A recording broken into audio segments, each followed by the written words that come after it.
Hello my dear student, कैसे हैं। आइए, आपका स्वागत है फिर से एक न्यू वीडियो में। तो आज हम आपके लिए लेकर आए हैं क्लास 10 का बहुत ही महत्वपूर्ण ऑब्जेक्टिव क्वेश्चन जो कि साइंस का है। आपको अच्छा लगेगा यदि आपके लिए मैं 400 plus MVVI objective question class 10 2023 exam के लिए साइंस के लेकर आए हैं। तो जिसमें से मैंने आपको एक वीडियो में 50 क्वेश्चन को 60 क्वेश्चन को कवर कराया हूँ। तो चलिए आज के वीडियो में मैं आपको 20 क्वेश्चन को कवर कराने वाला हूँ। तो नाम का सिर्फ 20 क्वेश्चन है, लेकिन आपको बताने वाला 50 से प्लस क्वेश्चन को बताऊंगा। तो चलिए वीडियो में बने रहेंगे। तो आपको एक आवश्यक सूचना देना है। तो आवश्यक सूचना यह है कि कल शाम 7 बजे कल शाम 7 बजे आपको लाइव क्लास शुरू होने जा रहा है इसी चैनल पर। तो आप कल शाम 7 बजे हमारे साथ जरूर जुड़िएगा क्योंकि इस चैनल का सबसे फर्स्ट लाइव वीडियो है। तो आप उसमें अपना सपोर्ट और प्यार दिखाइएगा। तो अगले वीडियो भी मैं लाइव ही लेकर आऊँगा, नहीं तो अपलोडेड ही क्लास आपको मिलेगा। तो आप सोच लीजिए कि कल शाम 7 बजे किसी तरह से कहीं से भी टाइम निकाल कर आप हमारे साथ लाइव जरूर जुड़िएगा। तो चलिए आज की सेशन को स्टार्ट करते हैं। तो क्वेश्चन नंबर फर्स्ट है, निर्वात में प्रकाश का चाल होता है 3 × 10⁸ मीटर प्रति सेकेंड, 3 × 10⁵ मीटर प्रति सेकेंड, 3 × 10⁸ मीटर प्रति सेकेंड, 3 × 10⁸ सेंटीमीटर प्रति सेकेंड। नन ऑफ दीज अर्थात इनमें से कोई नहीं। क्वेश्चन नंबर ए है जो उसका करेक्ट आंसर होगा बी, जो कि 3 × 10⁸ मीटर प्रति सेकेंड। इसका करेक्ट आंसर क्या हो जाएगा? बी हो जाएगा। इसी को आपको वहाँ पर ऑप्शन में दिया रहता है कि 3 × 10⁵ किलोमीटर प्रति सेकेंड। क्या रहता है? किलोमीटर प्रति सेकेंड। तो आप इसे भी ध्यान में रखिएगा, क्योंकि यदि एक यहाँ मीटर है, 1 मीटर में कितना होता है? 100 सेंटीमीटर। और 1 किलोमीटर में कितना होता है? तो 1000 मीटर होता है। तो 1000 में कितना जीरो होता है? 3 जीरो होता है। तो 10⁻³ यहाँ से घट गया, इसलिए 10⁻5 हो गया। तो उम्मीद करता हूँ कि यह क्वेश्चन आपको समझ में आया होगा। तो चलिए अगले क्वेश्चन को देखते हैं। आप कल शाम 7 बजे जुड़ना न भूलें हमारे साथ लाइव। तो क्वेश्चन नंबर 2 है कि निम्न में से किसका अर्थ जल होता? अर्थात यहाँ पर जो 4 ऑप्शन दिया उसमें से किसका अर्थ जल होता है? Petro, turbo, nitro, hydro. तो इसका करेक्ट आंसर जो होगा क्वेश्चन नंबर 2 का हाइड्रो होगा। तो आप याद रखिएगा कि वायुमंडल में ऑक्सीजन की मात्रा 20% या 21% रख लीजिए होता है, तथा सबसे अधिक किसका मात्रा होता है? तो हाइड्रोजन का 71% होता है, हीलियम का 2.5% होता है। तो आप इसे भी याद रखिएगा, जो कि बहुत ही महत्वपूर्ण है। आपके एग्जाम की दृष्टि से ये सभी क्वेश्चन पूछे जाते हैं। तो ऊर्जा का SI मात्रक होता है कैलोरी, ताप, ऊर्जा, एम्पियर। तो ये ऑप्शन गलत है। तो ऊर्जा का SI मात्रक जो होता है वह क्या होता है? तो आप ये 4 ऑप्शन में से बताइए। तो यहाँ पर ऊर्जा के जगह इसे काटकर जूल कर दीजिए। तो ऊर्जा का SI मात्रक क्या होता है? तो इसका जो करेक्ट आंसर होगा, इसका करेक्ट आंसर हो जाएगा सी, जो कि जूल। ऊर्जा का SI मात्रक क्या होता है? तो जूल होता है। तो आप यहाँ पर ऑप्शन कर लीजिएगा जूल। तो ऑप्शन नंबर सी आपका सही हो जाएगा। क्वेश्चन नंबर 4 की तरफ बढ़ते हैं। तो क्वेश्चन नंबर 4 है, कहता है कि विद्युत धारा उत्पन्न करने की युक्ति को कहते हैं। जो विद्युत धारा उत्पन्न करता है उसकी युक्ति को क्या कहते हैं? जनित्र कहते हैं, एमीटर कहते हैं, वोल्टमीटर कहते हैं, गैल्वेनोमीटर कहते हैं। विद्युत धारा उत्पन्न करने की युक्ति को क्या कहते हैं? तो ऑप्शन नंबर ए इसका करेक्ट हो जाएगा।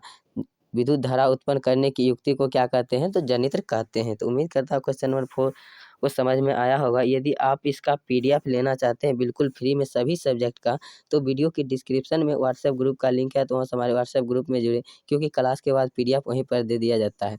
यदि आप वहाँ से नहीं जुड़ पा रहे हैं तो मेरा कॉन्टैक्ट नंबर है 90 60 86 20 16। तो इस नंबर पर आप हाय लिख कर भेजिएगा और कहिएगा कि सर मैं क्लास 10th में हूँ, तो मुझे सभी सब्जेक्ट का PDF चाहिए।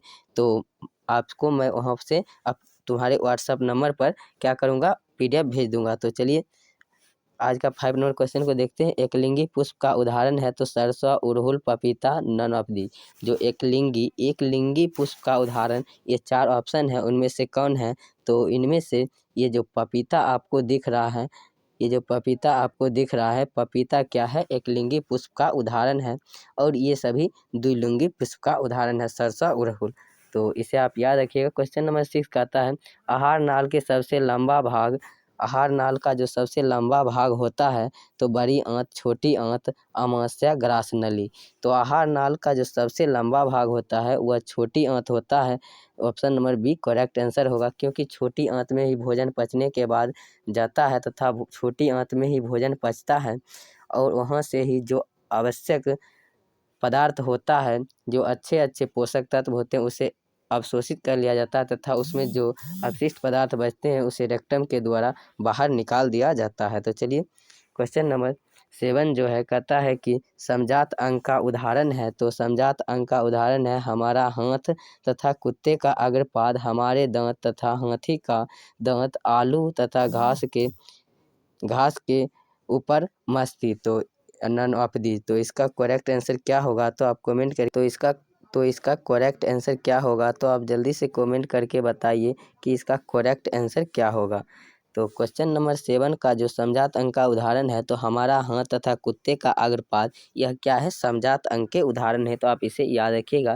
क्वेश्चन नंबर 8 है क्लोरोफिल वर्णक का रंग होता है तो हरा होता है, लाल होता है, नीला होता है, पीला होता है। क्लोरोफिल जो वर्णक होता है वह पेड़ के पत्तियों में पाया जाता है। किसमें पाया जाता है तो पत्ती में पाया जाता है। क्लोरोफिल वर्णक पेड़ के पत्तियों में पाया जाता है। तो पेड़ की पत्तियों कैसा होता है तो हरा होता है। तो इस क्वेश्चन का करेक्ट आंसर ए हो जाएगा।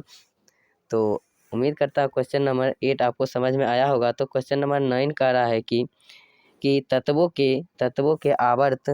तत्वों के आवर्त वर्गीकरण में अष्टक सिद्धांत दिए थे। तो हाइबेनायर द्वारा, न्यूजीलैंडस द्वारा, मेंडलीफ द्वारा, इनमें से कोई ने तत्वों के आवर्त के वर्गीकरण के अष्टक सिद्धांत किसने दिया था। तो इसका करेक्ट आंसर जो होगा वह बी होगा। न्यूलैंडस ने तत्वों के आवर्त के वर्गीकरण का अष्टक नियम दिए थे। क्वेश्चन नंबर 10 कहता है निम्न में से कौन विजातीय पदार्थ है। तो चूना, पत्थर, संगमरमर, खड़िया, नमक। तो निम्न में से कौन विजातीय पदार्थ हैं तो इसका करेक्ट आंसर डी हो जाएगा, नमक। नमक का रासायनिक सूत्र क्या होता है तो NaCl। ये तीनों पदार्थ का सूत्र एक ही होता है, क्या होता है, CaCO3। चूना पत्थर का भी सूत्र यही होता है, संगमरमर का सूत्र ये, खड़िया का भी सूत्र ये होता है CaCO3। तो यहाँ पर विजातीय पदार्थ ये क्या है, नमक है, जिसका सूत्र होता है NaCl। उम्मीद करता हूँ कि ये क्वेश्चन आपको समझ में आ रहा होगा। क्वेश्चन नंबर 11 है संगमरमर का रासायनिक सूत्र क्या होता है। तो अभी तुरंत मैंने पिछले क्वेश्चन में बताए थे कि CaCO3 MgCl3 CaOH का होल ट्वाइस। तो संगमरमर का जो रासायनिक सूत्र होता है उसे आप कमेंट करके बताइएगा कि इसका आंसर क्या होगा। तो इस क्वेश्चन को मैंने पिछले क्वेश्चन में बताया था इसका आंसर, तो आप इस क्वेश्चन को आंसर कमेंट करके ज़रूर बताइएगा। लेकिन मैंने आपको इस CaO है, यह काली चूना का सूत्र है, क्या है, CaO कैल्शियम ऑक्साइड, यह काली चूना का सूत्र है। तो आप इसे याद रखिएगा, मैं इसे बता देता हूँ। तो चलिए अगले क्वेश्चन की देखते हैं। तो कहता है ग्रेफाइड होता है। तो ग्रेफाइड क्या है, विद्युत का सुचालक, विद्युत का कुचालक, विद्युत का सुचालक, ए तथा बी दोनों अर्थात सुचालक और कुचालक दोनों, इनमें से कोई नहीं। तो यह जो ग्रेफाइड होता है वह क्या होता है, विद्युत का सुचालक होता है। तो आप इसे याद रखिएगा। क्वेश्चन नंबर 13 है कहता है धातु की प्राकृतिक होती है। तो धातु की प्राकृतिक कैसी होती है, तो विद्युत धनात्मक, विद्युत ऋणात्मक, उदासीन, इनमें से। तो धातु की जो प्राकृतिक होती है वह क्या होती है, धातु की प्राकृतिक होती है विद्युत धनात्मक होती है। क्वेश्चन नंबर 13 आपको समझ में आया होगा। तो क्वेश्चन नंबर 13 का जो करेक्ट आंसर होगा वो क्या होगा, धातु की प्राकृतिक क्या होती है, विद्युत धनात्मक होती है। तो क्वेश्चन 13 का ऑप्शन नंबर ए हो जाएगा। तो क्वेश्चन नंबर 14 कहता है प्रतिरोध का SI मात्रक होता है। तो वोल्ट, एम्पियर, ओम, रेडियन। तो प्रतिरोध का SI मात्रक जो होता है इसका करेक्ट आंसर हो जाएगा सी। प्रतिरोध का SI मात्रक जो होता है वह ओम होता है। और आप यहाँ से समझिएगा वोल्ट विभवांतर का SI मात्रक होता है। तो वोल्ट किसका SI मात्रक होता है, तो वोल्ट विभवांतर का SI मात्रक। एम्पियर धारा का SI मात्रक होता है। विद्युत धारा का SI मात्रक वोल्ट होता है। रेडियन घन कोण का SI मात्रक होता है, घन कोण का SI मात्रक रेडियन होता है। तथा स्टेरेडियन समतल कोण का SI मात्रक होता है। तो आप इसे भी याद रखिएगा। इस क्वेश्चन में मैंने आपको 4 क्वेश्चन का आंसर बताया हूँ, तो आप इस तरह से याद करेंगे तो आपको एग्जाम हॉल में बहुत अच्छे बेनिफिट मिलेगा। क्वेश्चन नंबर 15 है, कहता है एक अश्व शक्ति बराबर होता है 746 वाट, 446 वाट, 726 वाट, 740 वाट। तो क्वेश्चन नंबर 15 का करेक्ट आंसर जो होगा उसे आपको कमेंट करके बताना है, क्योंकि ये बहुत आसान क्वेश्चन है और बहुत बिहार बोर्ड टारगेट करती है और बार बार पूछा जाता है एक अश्व शक्ति बराबर कितना होता है। तो इस क्वेश्चन का आंसर आपको कमेंट करके बताना है। क्वेश्चन नंबर 16 है, कहता है कि निम्न में से कौन सा पदार्थ लेंस बनाने के लिए प्रयुक्त होता है। तो लेंस बनाने के लिए प्रयुक्त नहीं होता है, तो इसे आप यहाँ पर आपको नहीं दिख रहा होगा, तो चलिए अब आपको दिख रहा होगा। तो कहता है क्वेश्चन नंबर कि निम्नलिखित में कौन सा पदार्थ लेंस बनाने के लिए प्रयुक्त नहीं किया जाता है। तो जल, कांच, प्लास्टिक, मिट्टी। तो निम्न में से कौन सा पदार्थ जो है जो लेंस बनाने के लिए प्रयोग में नहीं लाया जाता है। तो इसका करेक्ट आंसर हो जाएगा डी हो जाएगा कि मिट्टी जो एक ऐसा पदार्थ है जिसे लेंस बनाने के लिए उपयोग में नहीं लाया जाता है। क्वेश्चन नंबर 17 है, कहता है कि धारा मापने में किसका उपयोग किया जाता है। तो एमीटर का, वोल्टमीटर का, वोल्टामीटर का, डायोप्टर का। तो धारा मापने के लिए किसका उपयोग किया जाता है। धारा मापने के लिए एमीटर का उपयोग किया जाता है। इसका ऑप्शन नंबर ए हो जाएगा। वोल्टमीटर विभवांतर का SI मात्रक है, तो आपको ऊपर बताए थे। तो वोल्टमीटर किसका SI मात्रक है, तो विभवांतर का SI मात्रक है। वोल्टामीटर किसका SI मात्रक है, तो आप इसे वोल्टामीटर किसका SI मात्रक है, तो आप इसे या कमेंट बॉक्स में लिखिएगा। और डायोप्टर किसकी SI मात्रक है, तो डायोप्टर लेंस की क्षमता का SI मात्रक डायोप्टर होता है। किसका, लेंस की क्षमता का SI मात्रक क्या होता है, तो डायोप्टर होता है। तो आप इसे भी याद रखिएगा, बहुत ही महत्वपूर्ण क्वेश्चन है। तो लेंस की क्षमता का SI मात्रक क्या होता है, तो डायोप्टर होता है। क्वेश्चन नंबर 18 है, किलोवाट घंटा बराबर होता है 1 यूनिट, 100 यूनिट, 1000 यूनिट, इनमें से कोई नहीं। किलोवाट घंटा किसके बराबर होता है, तो 1 यूनिट के बराबर 1 किलो क्या होता है,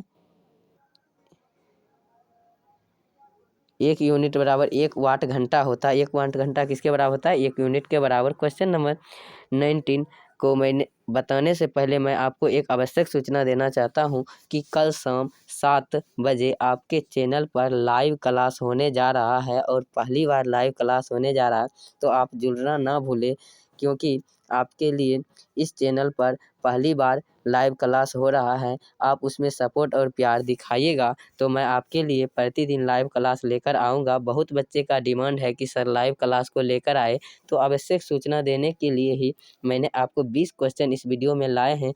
तो कल शाम 7 बजे जुड़ना ना भूलेंगे। तो चलिए क्वेश्चन नंबर 19 को देखते हैं। तो एक उत्तल लेंस की फोकस दूरी 20 सेंटीमीटर है, तो इसकी क्षमता क्या होगी। एक उत्तल लेंस क्या होता है, तो पॉजिटिव होता है। तो उत्तल लेंस की फोकस दूरी अर्थात एफ कितना है, तो 20 सेंटीमीटर। उत्तल लेंस क्या होता है, पॉजिटिव होता है, तो इसे पॉजिटिव देना है।